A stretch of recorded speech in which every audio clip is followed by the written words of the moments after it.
এই পর্যন্ত আমরা যেটা দেখতে পেরেছি সেটা কিন্তু চলচ্চিত্রের কর্মকর্তাদের দোষ, কারণ সাংবাদিক তো এখানে কোনো দোষ দেখি না ওনাদের, কারণ ওনাদের উপরে রকচটা হয়ে হামলা করেছে সাংবাদিকের উপরে চলচ্চিত্র কর্মকর্তারা। তারা কিন্তু নিজেরা অভিনয় করেন, তারা অভিনয়ের উপরে ভাইরাল হওয়ার জন্যই মনে হচ্ছে আমার কাছে এই ধরনের কাণ্ডটি ঘটিয়েছে, কারণ তাদের কাজই হচ্ছে অভিনয়। তারা অভিনয় করে জনগণের মাঝে ভাইরাল এবং তাদেরকে চেনা পরিচয়ের মাধ্যমে সাজিয়ে গুছিয়ে অভিনয় করার জন্য এই ধরনের কাণ্ডটি করে থাকতে পারে আমার কাছে মনে হচ্ছে।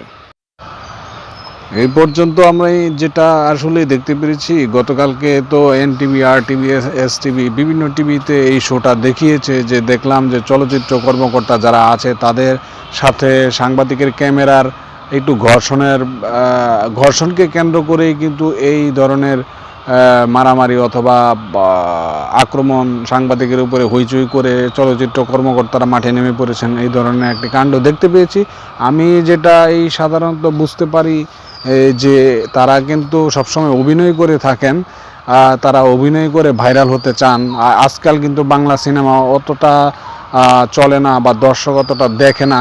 যাদেরকে দেখেন আছে এরকম ভিলেন টিলেন আছেন আমি যেটা দেখতে পেরেছি। তবে সাংবাদিক এবং নতুন কিছু মোবাইল অপারেটর যারা আছে, কন্টেন্ট তৈরি করেন, ডিজিটাল কন্টেন্ট তৈরি করেন, তারাও কিন্তু বিভিন্ন ধরনের বড় বড় ক্যামেরা নিয়ে তাদের মাঝখানে ঢুকে পড়েন, এরকমটা আমরা দেখতে পেরেছি। কিছুটা ইউএসডি আর্ন করার জন্য এরকমটা হয়। তবে আমার মনে হচ্ছে এটা চলচ্চিত্র কর্ম